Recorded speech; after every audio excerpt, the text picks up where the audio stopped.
Hello mga sir! For today's episode, titignan natin kung paano nga ba namin ginagawa at pinaprocess ang aming dried kamyas. Kaya tara, samahan nyo na ako kung gusto nyo ring matuto. Yan, ganyan yung ginagawa ni Mama at ni Reggie dun sa mga kamyas namin. Yan daw yung mga nasalo na nung lambat sa ilalim ng puno. So, ayan.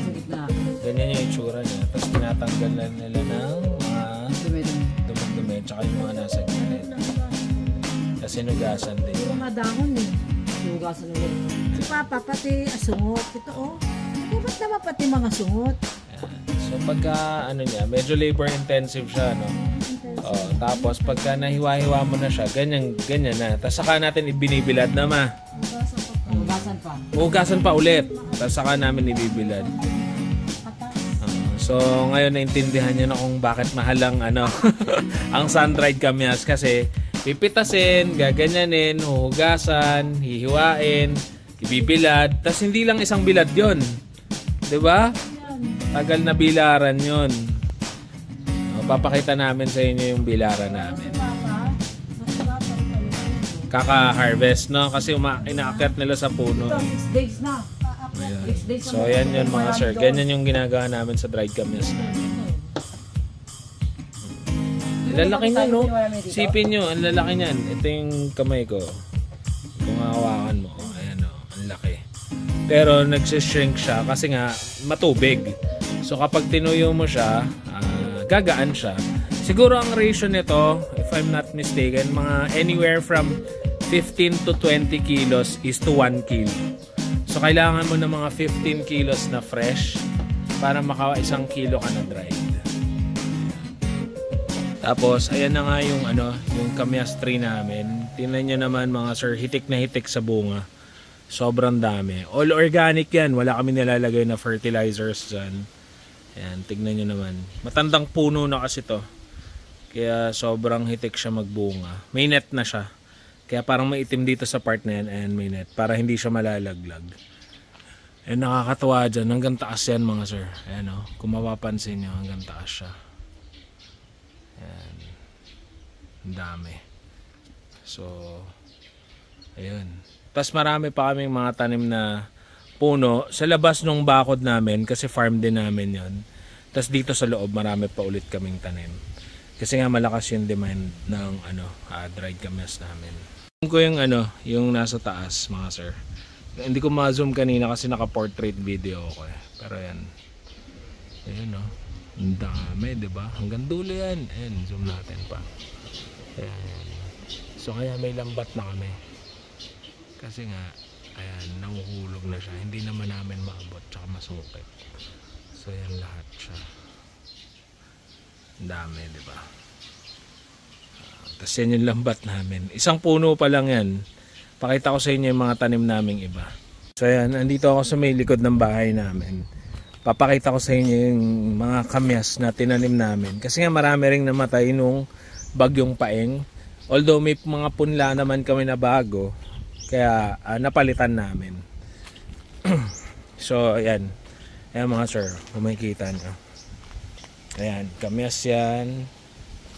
Ayan, kamyas ulit to. Ayan. Kamyas ulit to.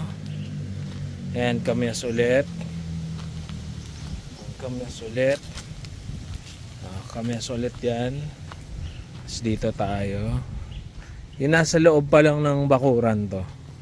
Marami pa kami dun sa labas ng bakod namin. Dun sa main farm namin sa Amore Cinta. Siguro if I'm not mistaken, mga anywhere from 70 to 80 trees yun. Ayan, so kamyas ulit yan. Kamyas ulit.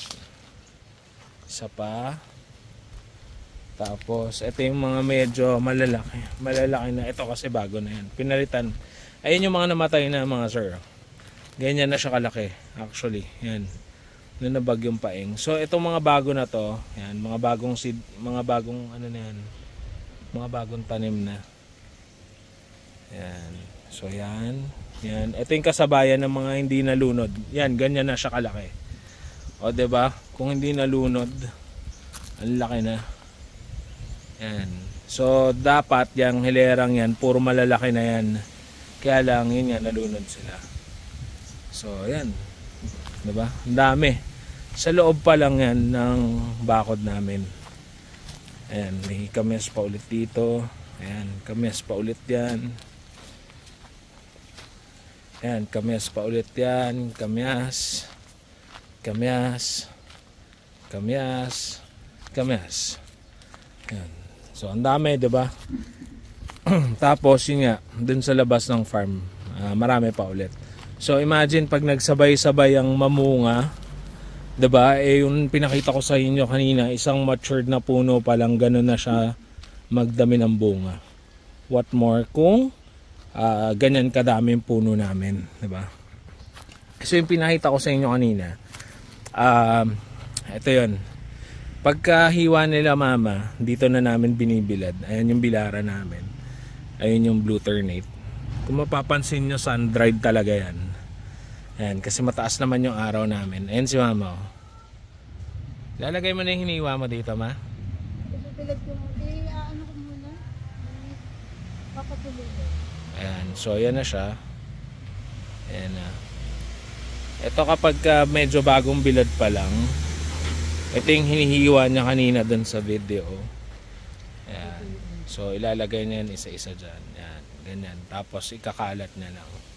Ito yung pag medyo tuyo na talaga, yung medyo matigas na. Ganito yung ano niya, itsura niya. Ayan, ganito. Imagine, from ganito itsura to ganito. O, diba? Ayan. So, sa sobrang init na to, talagang matutuyo agad. Nasa may araw. Nasa aring araw. Yan. Tapos, ang tuyuan namin, yero. Para nagre-reflect rin talaga yung init niya ulit. So, parang, ano siya, doble. Mainit ng araw, mainit pa yung yero. So, madali siya matutuyo. Ayan. Ayan, nilalatag isa-isa ni Madar yan. Kaya ano, tsaka ayan, kung makikita nyo, bagong hugas siya. So malinis talaga yung pagkakagawa. Tapos yun nga, ano siya, all natural, all organic. Diba ma, wala naman tayong nilalagay dyan eh. Kaya ka ito may mga kagat-kagat. Oo, kaya ano, safe na safe. Walang nilalagay na pesticides, insecticides at kung ano-ano pa. So yun mga sir, papakita ko pala sa inyo yung, ano, yung dadalhin ko na sa Manila, sa Resto Hub. Ayan, kasi marami na ring orders eh. Pinaplastic na namin yan after. So ito, balikan ko kayo. Ayan na mga sir, yung naka-plastic natin na sun-dried kamyas. Ayan naman yung iba, yung blue ternate. So yun yung mga pinaprocess namin na organic dito sa Quezon. So after ilang days at maraming paghihiwa, nakaipon na kami ng ganito. Dadalhin ko na to sa Manila. So ilang kilos ba to? Ayan, 3.4 kilos. Yung ganyan. So, yun. Ganun lang yung pagbibilad ng ano, sun-dried kamyas. Kumbaga, kumikitang kabuhayan na kayo. So, pwede kayong magtanim, magtuyo. Kung wala kayong market, i-comment down below nyo sa akin. Ako yung bibili ng dried kamyas nyo para ako yung magbebenta sa Resto Hub. So yun, so doon na lang muna tayo mga sir. Paalam na muna. Kung may natutunan kayo, nagustuhan nyo yung video, don't forget to like it. And syempre mag-subscribe kayo para updated kayo sa mga susunod naming mga videos pa. Okay? So paalam na muna. Samahan ko muna si Mother. Ayan, nagtutuyo siya eh. Ayan ang kamyas. Samahan ko muna siya. Paalam na muna mga sir.